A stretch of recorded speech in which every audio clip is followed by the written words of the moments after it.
Well, hello. Welcome to the annual Q&A with the Deans. Good evening, good afternoon, good morning. I am Leigh Jacobson, Director of Parent Relations and Giving here at the Academy, and I manage parent engagement and philanthropy. I'm also the very proud parent of two LFA students. My daughter Allison is a graduate of LFA, and my son Drew is a junior this year. It is my pleasure to be one of the moderators to tonight's event. Tonight, we have families literally from around the globe and from coast to coast, with parents tuning in from 8 countries and 11 states. Before we begin, I have a few housekeeping items to share with you. Tonight's event is in Zoom webinar format, with our panelists speaking to the audience. Our deans will answer the pre-submitted questions during their presentation. And however, if you would like to submit a question during the webinar, please use the Q&A function that you'll see below within Zoom. This webinar is being recorded, and we will be providing the link to the recording in the weekly e-news, which is sent to you each Sunday evening. It is now my pleasure to introduce our head of school and fellow parent, Jose De Jesus. Jose, would you like to get us started? Very much so. Thank you, Leanne. And hello, everybody, wherever you may be. The word is that we're coming from all over the world and all over this country. And I always love that about our community. It could be as close as on campus to, to as far away as Vietnam. And each and every one of you, welcome. We are so glad you're with us, not only this evening, but we're so glad that you made the decision to send your children to LFA. I'm going to be relatively brief because the stars of this show are the deans. You get to hear from me quite a bit. And I want to make space for my colleagues to introduce themselves. But I just want to start by thanking you for what's been a really great start. It takes a whole community to get a school going. It's the students, obviously, and getting them ready, and it's the faculty and staff that have done another tremendous job. It's our crew, our maintenance crew, our kitchen crew. It's bringing the school and getting the school going. It's our coaches. It really literally takes a village to get going. And then it also takes all of you. It takes our parents. This is a real partnership. COVID has shown us how important this partnership is and how important it is to have schools and to be able to be together. So I'm really grateful to all of you for the decision to send your kids to us. And I am excited. This has been a fun year already. And it's still a peculiar year. We're not completely back to normal. We have to recognize we have to take some safety precautions while still enjoying a whole lot more of our school. So for example, we have our all school handshake, but it was more of an all school fist bump and wave. We have in Cressy Auditorium, we have morning meeting, but 50% of us are there and 50% of us are remote. And there are other examples of ways that we are, our classrooms are happening and pretty much fully, but we're wearing masks. And I'm finding the community is just really grateful to be together and are pushing through some of those limitations. And I think really appreciating the things that we do have in a way unlike I've ever seen, I think, in my career. Because of the experience of the last 15 months, it's very meaningful for us simply to be with each other, to be together in this way. And I know that it's been a pleasure for me. Just today, with different students, I talked about how nervous we get when we speak in public. I talked about the new Kanye West album, a lot of different opinions about that. I talked about Margaret Thatcher's economic policy, and I talked about slavery in Cuba.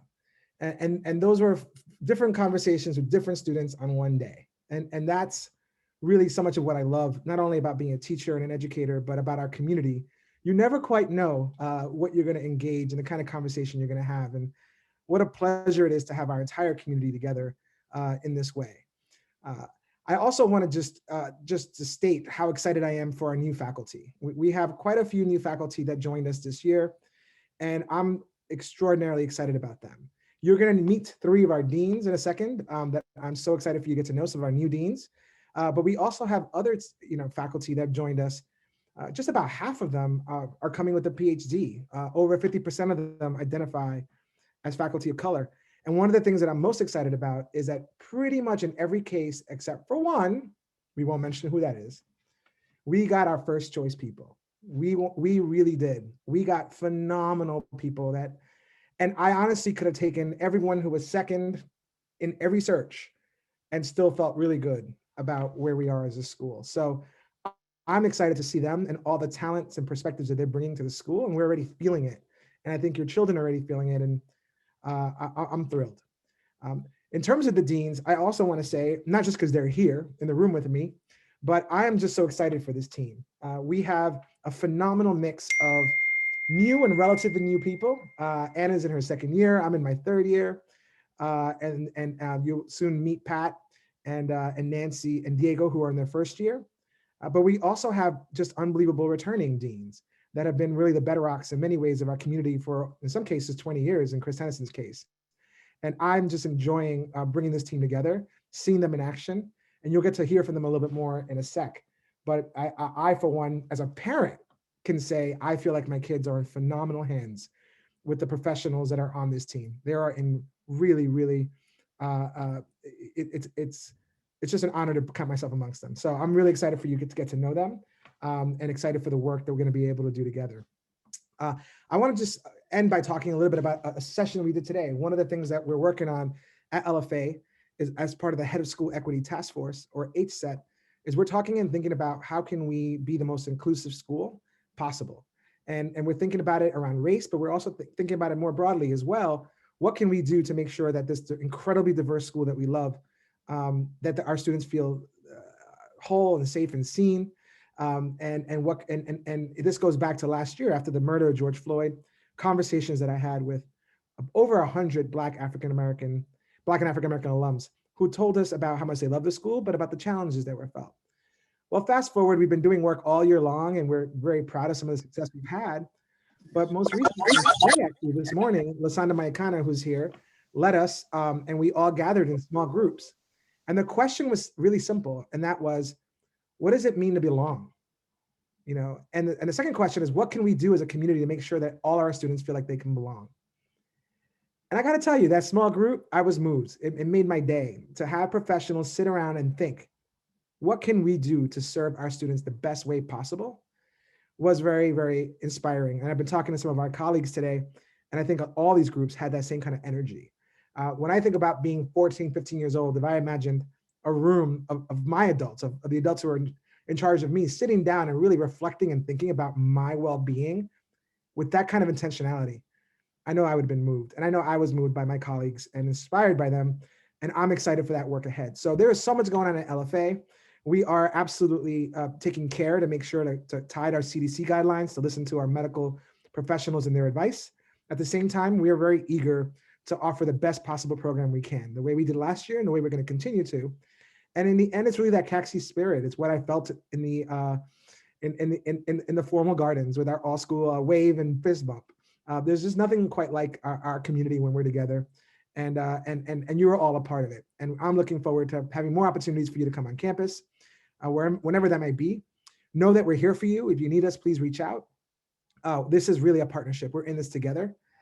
Just today, I emailed about my daughter as a dad, and I responded to a parent as an advisor. So I get both sides of this. This is a really powerful and intimate partnership, and we are really honored and thrilled that you are with us. So with that, I want to hand it over to my extraordinary partner in crime, and a member of the head of school office and one of the real rocks of LFA, Mr. Chris Tennyson. Chris, take us away. Thanks, Jose, and good evening and good morning to everyone. For those of you that I may have not had the opportunity to meet, my name is Chris Tennyson. I get to serve the school as the associate head of school, but also as the dean of students. And essentially what I view our work as is just trying to make the student experience the best it possibly can be, day in and day out, for 1 year, 2 years, 3 years, or 4 years. Whenever your child is here on this campus, we want their experience to be the best it possibly can be. That's going to come with bumps and bruises, but however, we want those bumps and bruises to be minimal, and we want instead just the excitement and the happiness and the pure joy of learning and meeting people from all over the world to be what always shines through. I want to echo Jose's kind of thoughts and sentiments that he's mentioned. The opening of school has just been genuinely and truly awesome. The campus is alive. The campus has become re-energized. Our protocols continue to hold, and we're doing our very best to keep our students and adults safe. And I think one of the things that COVID has taught us all is to never take anything for granted. And in going through that and recognizing that, I'm going to mute you, Darrin. In going through and not taking anything for granted, a lot of that has been this kind of re-energization of campus. What do we mean by that? Jose talked about the all-school fist bump, talked about a great opening of school meeting where our all-school president, Firdos Ibrahim, and Jose led us and just set the tone for the year. Sports are playing, they're competing. The volleyball team had a packed house pretty much. We have a hockey game this weekend with a theme red, white, and blue. And so we're going to have fans in our buildings cheering and supporting one another. The sidelines have been lined.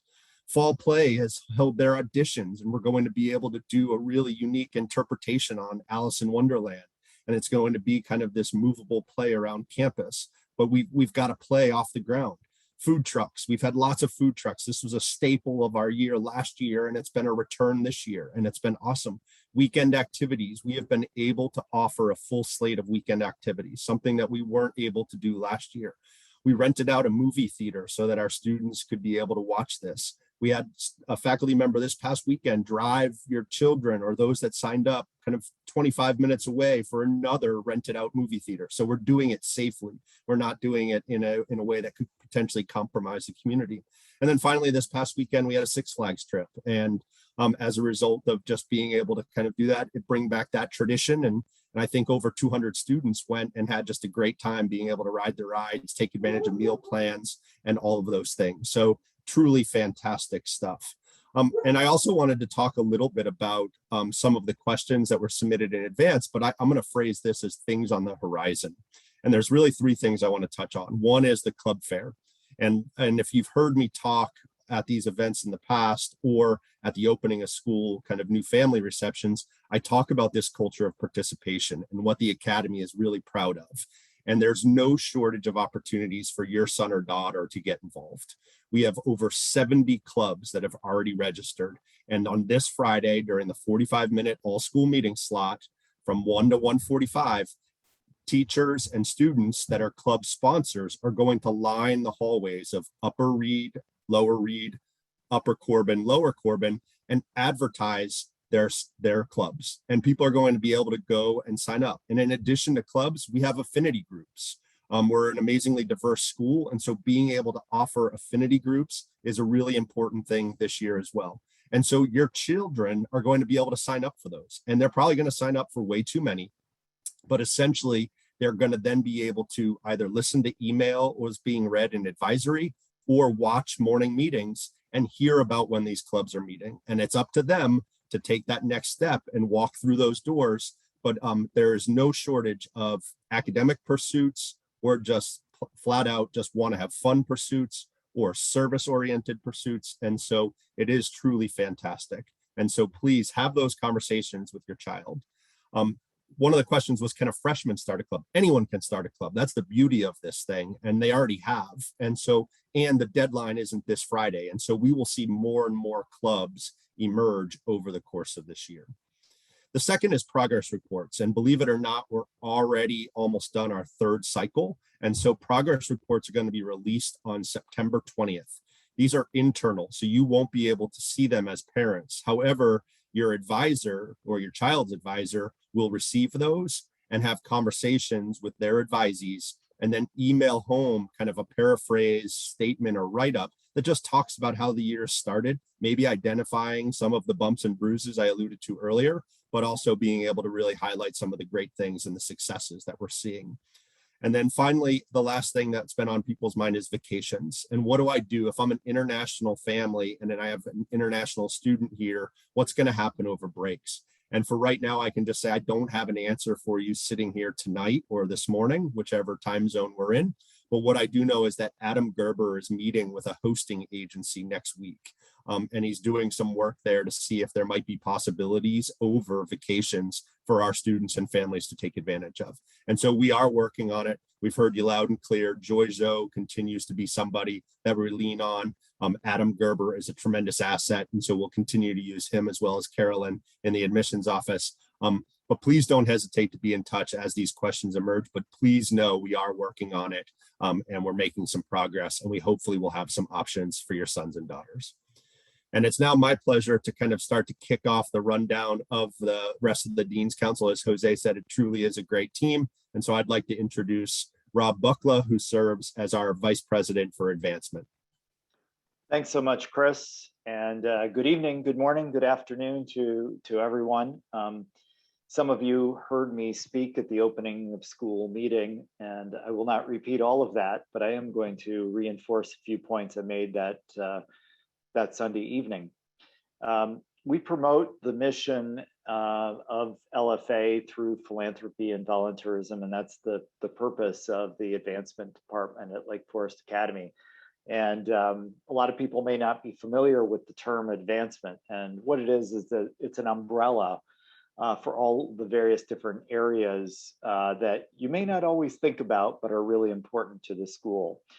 So one is parent relations. In this webinar is my colleague, Leigh Jacobson, who's the director of parent relations and giving, and she oversees all the work related to parents, as well as alumni parents. So once your child graduates from Lake Forest Academy, you'll still continue to receive invitations to our events and our activities, et cetera. Alumni engagement, we have more than 6,000 alumni of both Lake Forest Academy and Ferry Hall, and we provide all kinds of services for your sons or daughters. This is also a source of jobs, advice for your child, and opportunities for them to keep involved with their school through philanthropy. Fundraising, that's everything from the Academy Fund to the Gala, to endowment fundraising, to capital fundraising for a variety of buildings and other projects on campus. We also work very closely with the Parents Association Board, the Alumni Advisory Board, the Life Trustees, the Board of Trustees, and a variety of other ad hoc committees. Just so you're aware, if you are new to the Lake Forest Academy community, we have a great tradition of philanthropy here. As you probably know, tuition does not cover the entire cost of educating students, and philanthropy is a real key to it. Last year, $5.4 million in philanthropy was contributed to the school, and that came from parents, came from alumni parents, and a variety of other folks, including some charitable foundations. Our faculty and staff, believe it or not, gave back $36,000 to the school. Think about that. People who are teaching your children who work at the school decided they would like to support the school philanthropically. What a great example they are. We had record parent giving last year with more than $700,000 given to the school through the parents. We are in the midst of something called the Inspire and Invest Initiative. It's a $20 million effort, and we've raised 45 new endowed scholarships, 3 new endowed faculty chairs, and 14 new faculty professional development funds. I'm going to close by mentioning again that our office oversees parent relations and giving. Please do reach out to me, reach out to Leigh Jacobson. And of course, we've got wonderful volunteers working with us through your Parents Association Board, our president, Dr. Aida Quiros, and PA President-elect Judith Ramos. I'm going to close now and hand it over to my colleague, Patrick Coyle, who is our new Chief Communications Officer. Patrick. Thanks, Rob. My name is Patrick Coyle, and I am LFA's new Chief Communications Officer. My family and I just moved to Lake Forest about 2 months ago from Washington, D.C. area, where I spent the last 8.5 years at my alma mater, Georgetown Prep, as the Director of Marketing Communications. Before Prep, I worked at a private equity group that focused on hospitality in Washington, D.C. The communications office at FLA does a few different things. First, we manage all mass communications to the school community. As Leanne mentioned at the beginning of this, you get a weekly e-newsletter that is generated from the communications team. We also manage the school's website. But most importantly, we are the chief storytellers for the school. We use our website and social media platforms to tell those great stories, whether it be student achievements, athletic triumphs, or introducing the LFA community to a new member of the faculty and staff. All those stories are highlighted on our website and social media pages. And as a plug for you tonight, if you're on social media, I would encourage you to follow new school, LFA on Facebook, Twitter, and Instagram if you haven't already. If you have any communications related questions, please feel free to reach out. My email is patrick.coyle@lfanet.org. Thanks, and I look forward to meeting you all in person very soon. And I would like to introduce now Diego Duran-Medina, Executive Director of the Student Center and GYLI. Very nice job, Patrick. Hello, everyone. I am delighted to be here with the deans and with all of you. I am new to LFA along with Patrick and Nancy. As Patrick mentioned, I direct the Stewart Center for Global Leadership. And this is just one of the many ways that I think LFA differentiates itself from many other independent schools, that we have a center on campus with dedicated staff, 4 staff members, including myself, to think about and execute 3 main ideas around our mission. And so the first area of focus for us at the Stewart Center is leadership. If you have a 9th grader or a 12th grader, you may recall that earlier in August, we spent some time with your children in 2 very successful, I think very fun and very meaningful retreats, both in Wisconsin.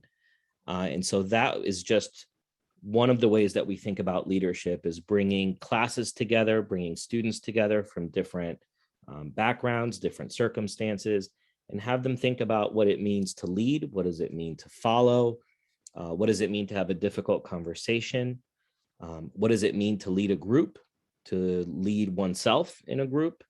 So that's the first area: leadership, self-awareness, identity, that the Stewart Center is thinking about. The second area of focus for us is service, and I would say service learning, and it's exactly what it sounds like. It's thinking about how to augment, how to deepen the learning that's already happening in the classroom in a real applied situation outside of campus. And so we might think about projects, maybe working with a science class where students are applying that knowledge they're learning in the classroom to help serve either the mission of a particular nonprofit or just overall, thinking about climate change and how to address that in a very intentional way. So the second thing, again, is service learning. I'll also do a quick plug for Interact, a club that I will be leading. And that's a way for students to be engaged in some service projects.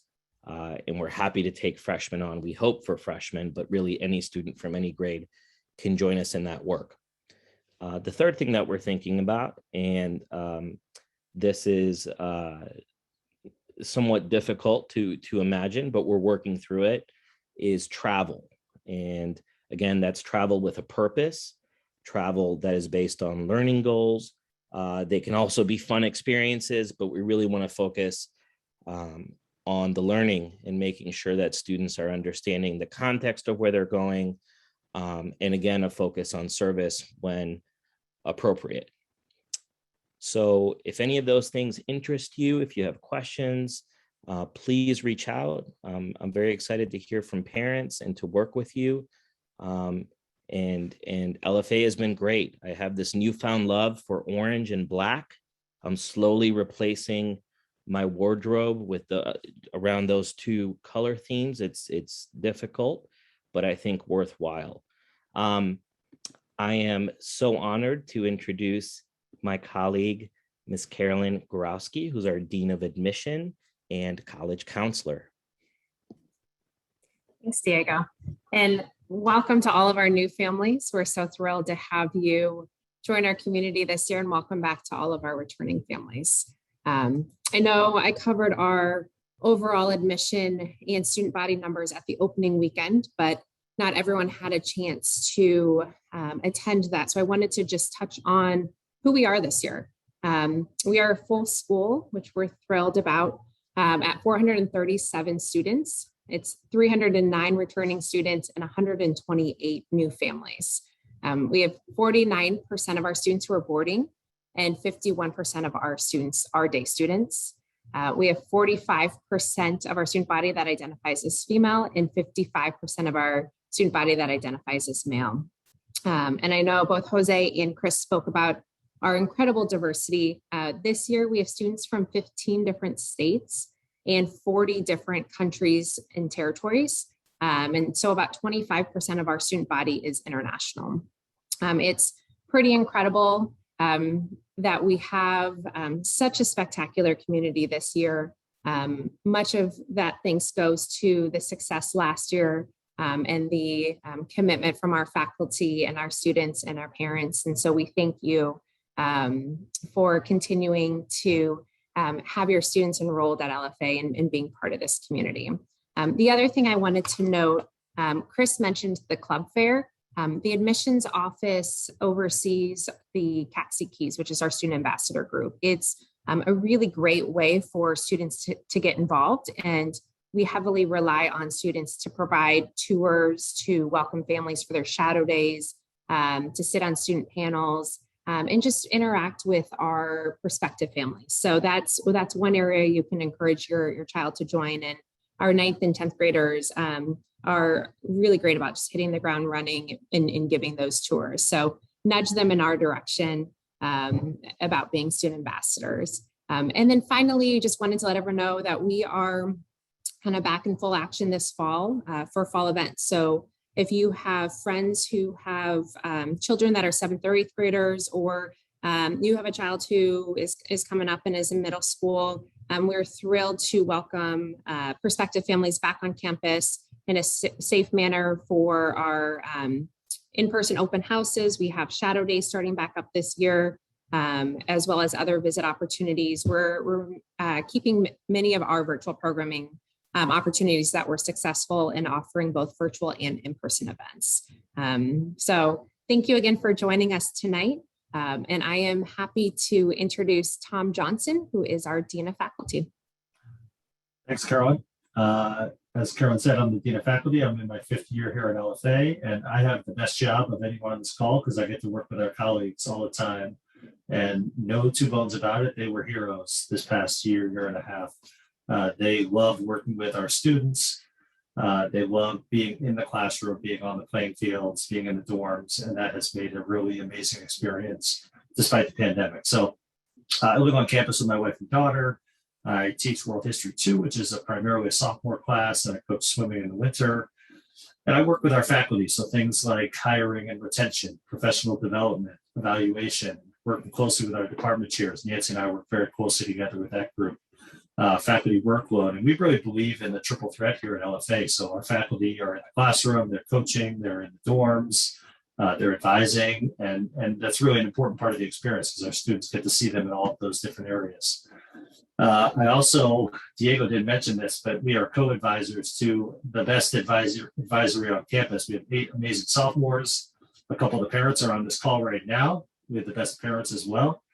And I also am co-chairing our reaccreditation process. So if you're a parent that's been around for the last couple of years, you may have experienced our community survey that we did in the fall of 2019.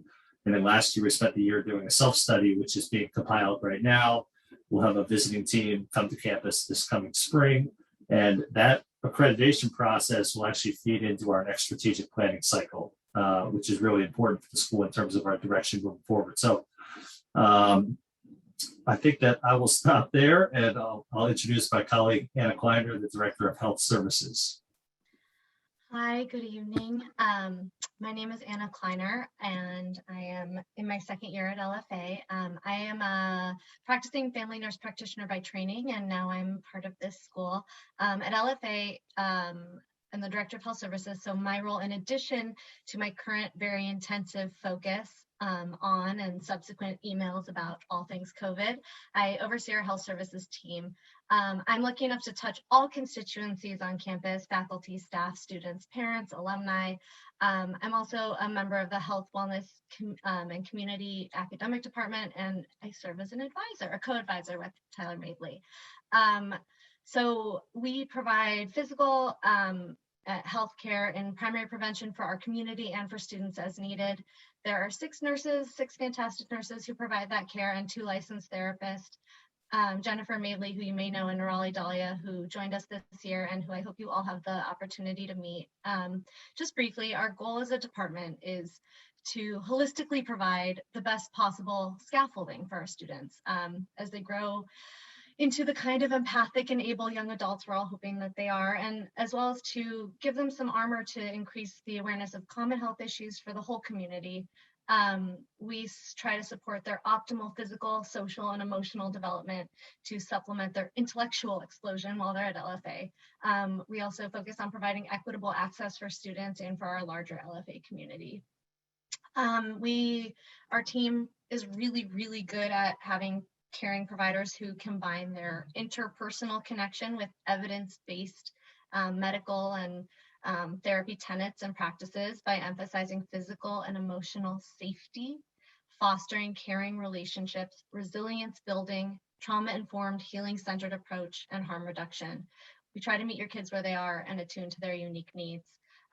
We aim to elevate the whole student experience in the non-academic realms to support academic success and optimal growth as people. And especially last year and this year, we aim to keep everyone safe from a COVID perspective so that we can remain together in person, which supports optimal health as well. So a little plug, please remind your kids to keep up masking and to keep making those safe choices. And now I am very honored to pass it along to my colleague, Darrin Madeley, who is the athletic director. Thank you, Anna. I am starting my 17th year at LFA. I am in charge of everything athletics, rentals, now summer camps. We have a pretty new department now. We have a new strength coach, Coach Q. I have a new associate AD, Anna Kliner, because I'm staring at Anna Kliner. Alexis Venaconis, Tanika Galata is also part-time helping with the summer camps and helping in athletics, and still have the best employee at the school in Pam Dye.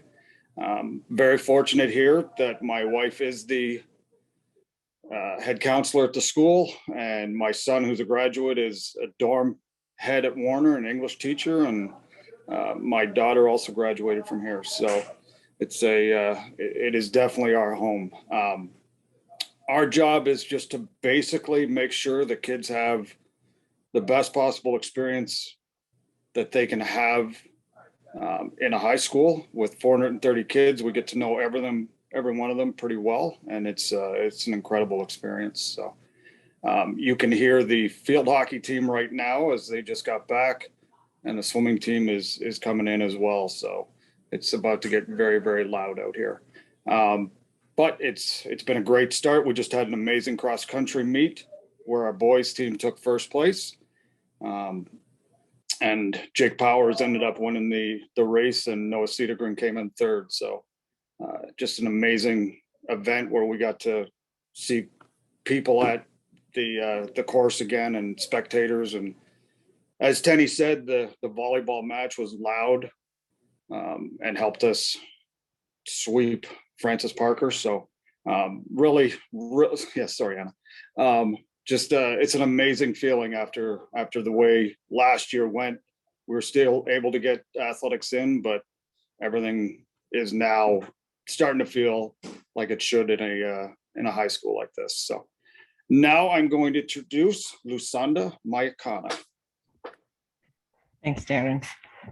Greetings, everyone. My name is Lusanda Mayikana, and I am starting my 19th year at LFA and 32nd as an educator I was born and raised in Johannesburg, South Africa, and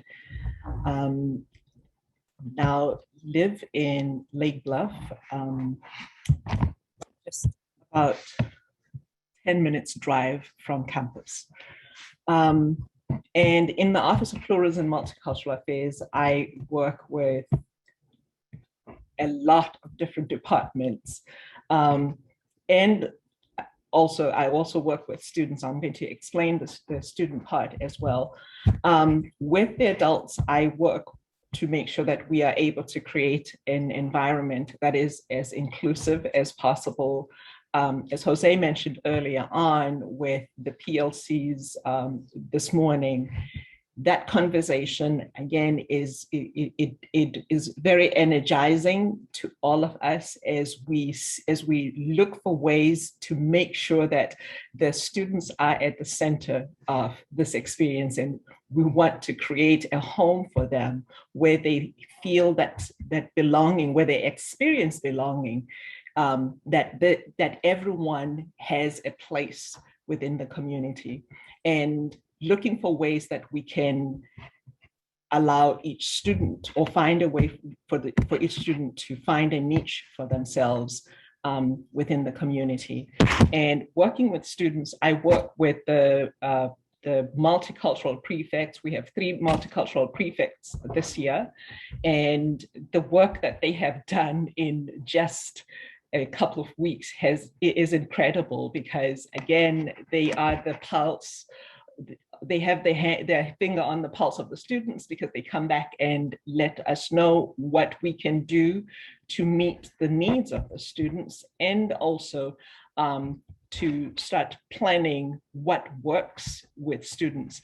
And we have to make sure that we take into consideration the students' developmental level and help them through moments when they have those bumps, where they bump into each other on this ballroom dance floor that is life, and life at a diverse school for that matter, a school that values equity, diversity, and inclusion, and realizing that most of our students come from homogenous communities where they have not had the opportunity to interact with people who are different from them, people who think differently from them. And that is just the beauty of this experience, because you have this diversity of perspectives and opportunities to learn and grow with one another. And that doesn't just stop with students, it happens even for us as adults. And that is the fun part of working at LFA, because every day is like going to the classroom for us as well as adults, as well as our students. Because we get to see the world through their eyes, and everything is just as exciting every single time. And I hope that you will understand why it is important for us to understand that we are working with students in 2021. As I said earlier, I started as an educator in 1989. What I was doing in 1989 was relevant back then. In 2021, we live in a different world. We live in an interconnected global society. And so it's important for us to make sure that what we do is relevant today, and also considering that these are the students who will be leaders in 2050 when most of us, or maybe some of us, will no longer be educators. So we have to make sure that we prepare them with the competencies, the skills, and the mindsets that they will need at that time to be open to all the different possibilities that will happen at that point. And it is always exciting to all of us for the work that is coming up. And this year, we focusing on belonging and community, and what that means for our students. And I am excited to work with our faculty on the Head of School Equity Task Force, as well as the PLCs as we work on this project this year. And I am now going to introduce our Assistant Head of School and Academic Dean, Nancy Nassr. Thank you so much, Lusanda. I am thrilled to be here tonight. Welcome and hello to everyone. As Lusanda said, my name is Nancy Nassr, and I am the Assistant Head of School as well as the Academic Dean. These are new roles for LFA, so it's an exciting time for me, of course, and hopefully for the school as we think about opportunities for our students and our faculty. I am a lifelong educator and have been in the field now for 20 years. The last 10 or so have been in school leadership. And so I'm excited to be working out of the head's office to support policy and thinking about the school more broadly. And as academic dean, working with your students, our families, and of course our faculty to really think about our curriculum in a way that touches on a number of things my colleagues shared previously. My office does touch kind of all the departments in the school. And so one of the things that is really important for us and for myself in this role is to be thinking about the future that our students are entering. And it's a world, really, frankly, where we haven't even conceived of the problems that they're going to have to confront and really think critically about. And so one of my roles is to really think about not only the inclusivity of our curriculum, but really ensuring that our curriculum is responsive to developing critical and divergent thinkers who are able to have ample choice as they leave us, and also the ability to kind of tackle a world that looks very, very different and will be very different from the world that perhaps all of us grew up in. So it's an exciting time to be in education, and I'm thrilled to be here. I have 2 children who are now attending LFA. I live in Lincolnshire, and I will soon be joining some of the faculty and staff who live on campus. So again, if you have questions for me, feel free to reach out. It's been a real joy to be working with your students. You'll be hearing from me about things like AP exam registration, about some of the standardized assessments that my office runs, like the PSAT. And again, I work closely with the other deans on this call and very closely with all of our department chairs as I lead the academic council. And so if you have any questions or ideas and things that you'd like to share, feel free to reach out to me. And it is my pleasure to introduce my colleague, Andrew Poska, Dean of College Counseling. Hello, everyone. Nice to be here tonight and to say hello and to kind of tell you a little bit about how we interact with students and parents. As Nancy said, I am the Dean of College Counseling. This is my 18th year at Lake Forest Academy. So it has, like Darrin said, it has become home for myself, for my wife, who teaches English and AP Art History, and my 11-year-old daughter, who goes to Deer Path Middle School now. I work with a team of 5, and we are a team and a team that really appreciates one another, and I think works really well together. And the way that we work together, I think, is good, modeling good behavior for how we're hoping our students work together as they negotiate their high school experiences. To tell you a little bit about my team, as I said, we have 5 members, including myself. Ben Weatherby, who's a full-time college counselor, Mia Rogers, who is a full-time college counselor, and then Carolyn Gorowski, who splits her time between college counseling and the admissions office. She actually started in college counseling, but her star shone too brightly, and she was tapped for a bigger post. But we're happy to have her work with us in college counseling. She gets to see students on the front end of their high school experience, and then at the tail end as well. And then our office manager, Shannon Braddock. Our office is located on the bridge, so above the circle, if you're ever looking for us. A few things that you should know about us is that we all live on campus. We all coach sports. We all do dorm duty. We're involved in various committee work, and we were involved in the retreats this year. Mia and myself, we went on the senior retreat, and Ben went on the freshman retreat. We've done that for a few years now. And the reason that I say that is to kind of share a little bit about our philosophy, which is that we believe it's important for us to be deeply embedded in the life of the school.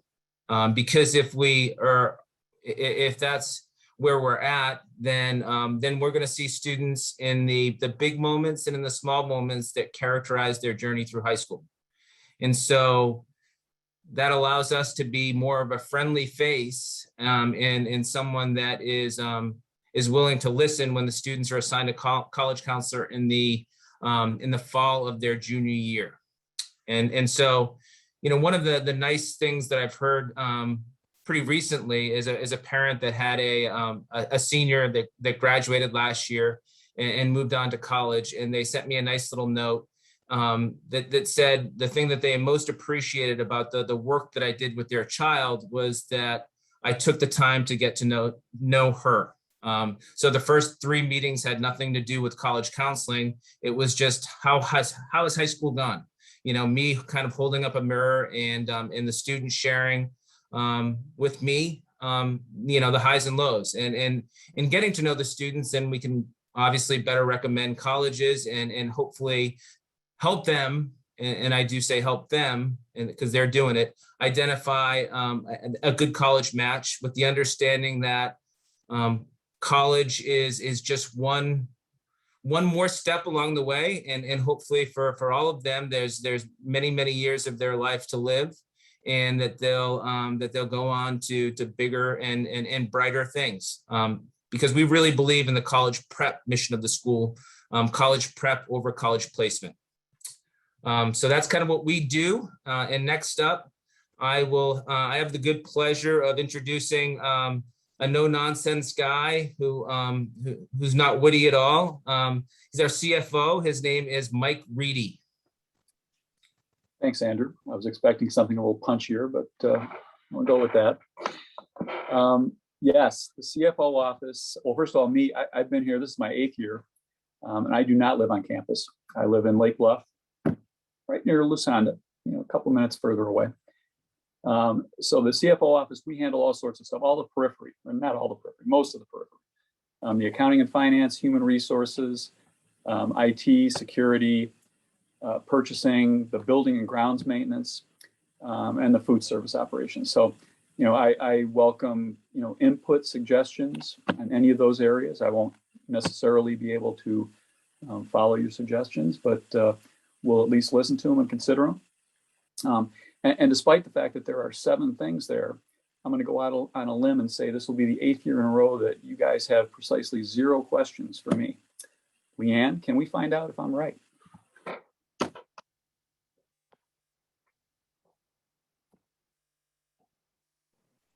Okay. Yeah. Parents, if you have any questions you would like to ask any of the deans, please use the Q&A function. We have some time allotted for these questions at the end, so please don't be shy. Share your questions.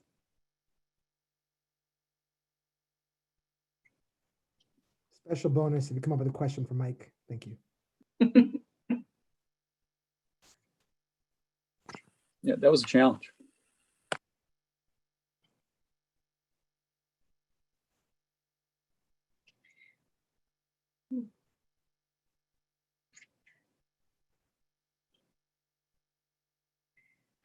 In the meantime, while we're waiting for people to type, I could also let you know that we're coming up to our first Parents Association board meeting. That is going to be held on Friday, September 17th at 12 noon. The registration for that is found in e-news. All parents and guardians are welcome to attend. If you have not been to a Parents Association board meeting, know that of course we talk business, but there is a lot of social interaction as well, and it'd be lovely to get some new families involved this year. Again, parents, please use the Q&A function below to type your question, and all of our panelists can view the question and respond accordingly. I think there was a question on college counseling. Yeah, that's you, Andrew. Yeah, that's me. So when will parents hear from our office?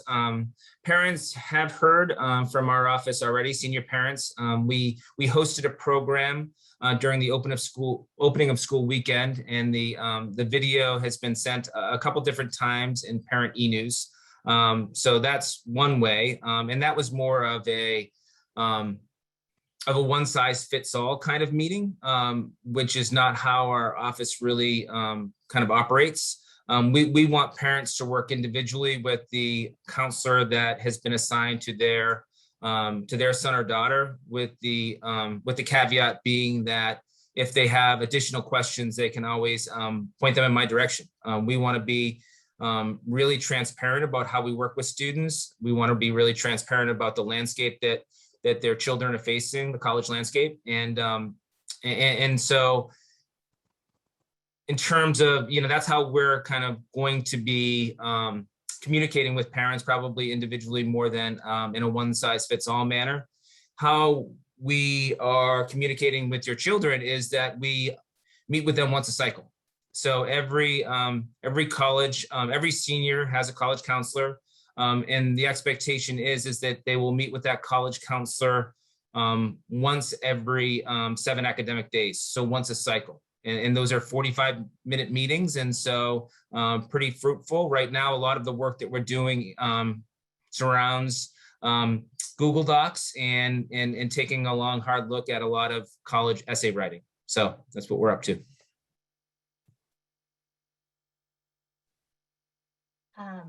There was a question about what percentage of our population on campus is fully vaccinated. It's dynamic, but as of right now, I can say that our faculty and staff is now north of 98% fully vaccinated. And our students are approaching, as a community, we're approaching greater than 85%.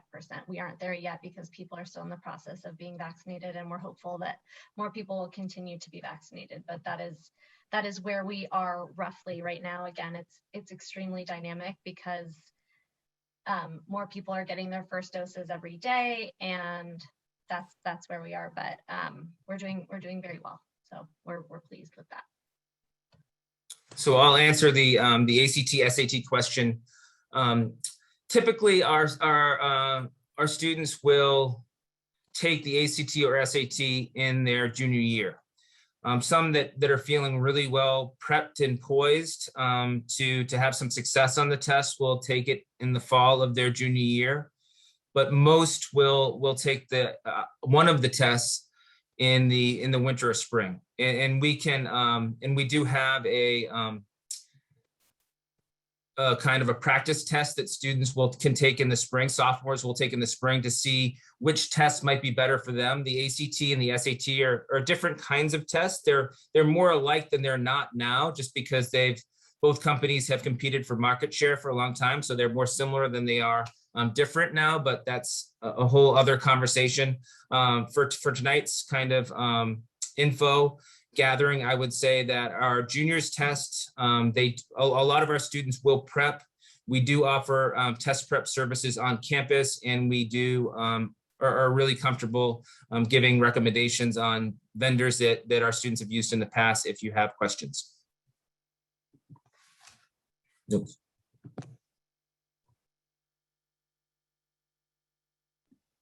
And I see a couple of questions. There's one about the CDC and boosters, and will we potentially have that opportunity? Oh, there you go. You said you're going to answer it live. You're muted. Sorry, I can't press answer live and unmute at the same time. I'm not that good. So for now, that has not been approved, and the approval for that is starting just as the initial vaccines did, first for older people and then for those under 18. So if it becomes an option for our kids, we will continue to provide that on campus to make it as easy and seamless for our population, just as we have for all vaccinations to date. There is one thing, I mean, there is an ethical question there that we can discuss later, but for right now, we will follow the guidance and offer what's available for kids who are under 18, which is more to come, basically. I see a couple of questions here. I'll take on a couple of them. One of them is about the plan for the coming winter. There's a COVID outbreak. Assuming that it's not we're pretty closely following the CDC guidelines, which suggest that although care needs to be continue to be taken. There is a differentiation between vaccinated and unvaccinated individuals. So, unless the virus gets to a point where there's an outbreak that is evading the vaccine, and in that case, we're going to have to huddle and we probably in many ways try to bring back some of what we did last year so successfully. But we're pretty confident that we're not facing a situation that's going to require us to regress to that level in terms of going back to those old guidelines. That's not what the medical advice seems to be suggesting. In terms of international students, in case of an outbreak again, we because the vast majority of our community is vaccinated, we're not envisioning a situation where we're going to have to send students suddenly back home in any way. So, of course, the situation is dynamic. We will monitor it very closely. We have a phenomenal team and that Anna's leading. We're also still connected to Dr. Singh and who is at North Shore Medical. So we're getting a lot of good information that will help us make determinations. But at this point, we feel confident that the vaccine will be very helpful in terms of our being able to avoid the kind of broad measures that we had to take last year. If things shift and the vaccine is not proving to be effective and there is real illness that's coming from COVID for vaccinated individuals, we will make the necessary adjustment. Jose, if I could piggyback off what you just said, because I think you said it well, is that the reality is last year or over the past 18 months, LFAs had to do three things. One is completely pivot to remote and kind of ultimately decide that we needed to get people home and get them home quickly and safely.